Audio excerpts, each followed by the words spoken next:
Ya Tuhan, rumah kebunnya amblas. Assalamualaikum. Salam jumpa penonton semuanya, khususnya penonton channelku ini. Aku mau berbagi cerita tentang rumah kebun yang ambles teman-teman, karena pengeroposan tiang-tiangnya akibat serangan rayap. Luar biasa nih teman-teman. Saya juga baru lihat ya, dengan alat sekecil ini dan skill si abangnya. Ukuran rumah kebun 5x4 dengan beban yang lumayan berat bisa terangkat loh. Barangkali menjadi pelajaran ya teman-teman. Ini pengalaman saya rumah bambu dalam waktu 2 tahun mulai terasa aneh, terlihat miring, dan posisi jendela juga posisi pintu jadi tidak pas lagi. Ternyata ada yang amblas di bagian belakang. Tiang-tiang utama ternyata keropos dimakan rayap. Dan yang paling berbahaya, tiang-tiang yang keropos ini nggak kelihatan loh, kecuali kita pukul atau kita korek. Dan yang paling mengerikan, ternyata yang keropos itu bukan hanya tiang belakang, tapi ke bagian tengah juga ke bagian depan. Hanya saja bagian depan dan bagian tengah masih bisa bertahan, sehingga masih bisa berdiri meskipun dengan posisi miring. Maksudnya miring, jadi posisi rumah kebun seperti menurun ke arah belakang. Nah, kayak gini ya.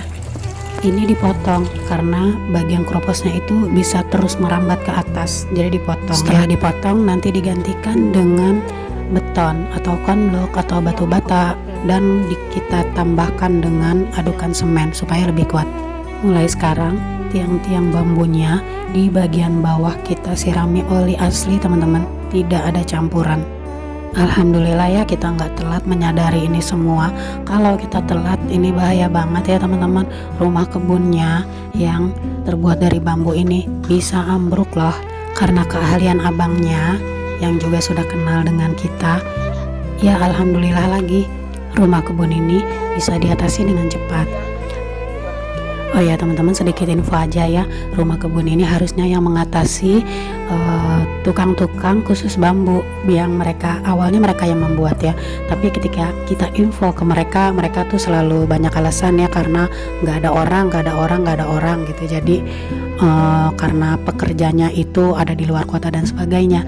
Jadi ya Allah masih menolong saya, masih ada ahli-ahli lainnya walaupun bukan ahli di bidang bambu, tapi alhamdulillah semua ini bisa diatasi. Seperti inilah kira-kira jadinya ya teman-teman.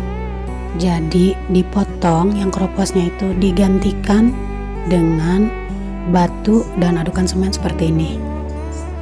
Jadi kita sebenarnya salah sejak awal ya teman-teman. Jadi mulai pembangunan rumah kebun ini, waktu itu tidak ada yang sempat mengawasi. Jadi bambu ini ditanam di atas tanah. Seharusnya kita pasang konblok dulu atau kita pasang semen dulu, baru kita mulai tiangnya di atas semen itu. Nah, kalau rumah kebun ini tiang-tiang bambunya itu ditanam di dalam tanah teman-teman. Mungkin maksudnya supaya lebih kuat ya, tapi ternyata malah memudahkan rayap masuk. Sedikit info aja buat teman-teman yang ingin membuat rumah kebun ya, atau membuat pondok bambu atau pondok dari kayu gitu. Mungkin buatnya di atas konblok, setelah itu diikat dengan batu kali dan adukan semen. Mungkin seperti itu lebih kuat dan lebih aman juga dari gangguan rayap. Begitulah cerita dan pengalaman kami tentang rumah kebun. Oh ya teman-teman, sebenarnya rumah kebun ini disebut juga rumah Quran karena beberapa anak putus sekolah belajar mengaji di sini. Selanjutnya kami akan berbagi cerita tentang kucing-kucing kami yang kurang sehat teman-teman. Ini dia si Ipus yang lagi kurang sehat teman-teman. Selagi dia masih mau makan dan masih mau minum, walaupun nggak banyak ya, kita nggak sampai ke klinik sih. Kita konsul aja ke Halodoc dan kita minta obatnya. Sakit 2 hari aja, wajah dan matanya udah kelihatan beda kayak gini.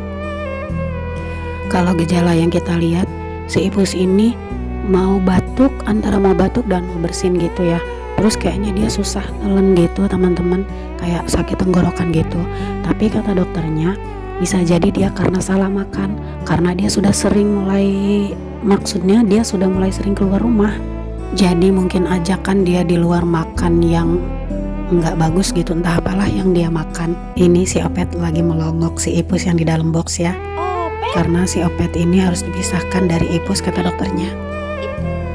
Jika dalam beberapa hari nggak ada perubahan, kucing ini diminta untuk ronsen ya teman-teman. Habis dikasih obat, langsung rebahan kayak gini. Dikasih obatnya agak susah juga ya, tapi dengan kita cangkram lehernya agak kuat, itu mempermudah kita memasukkan obat ke mulutnya. Si Opet itu selalu deketin ya, kayaknya nggak mau dipisahin, tapi dia kayak ngerti gitu ya, nggak deket-deket banget sih, nggak sampai gangguin lah. Semoga cepat sembuh ya Bos. Terima kasih sudah menonton. Semoga ada manfaat yang bisa diambil dan semoga bisa memotivasi.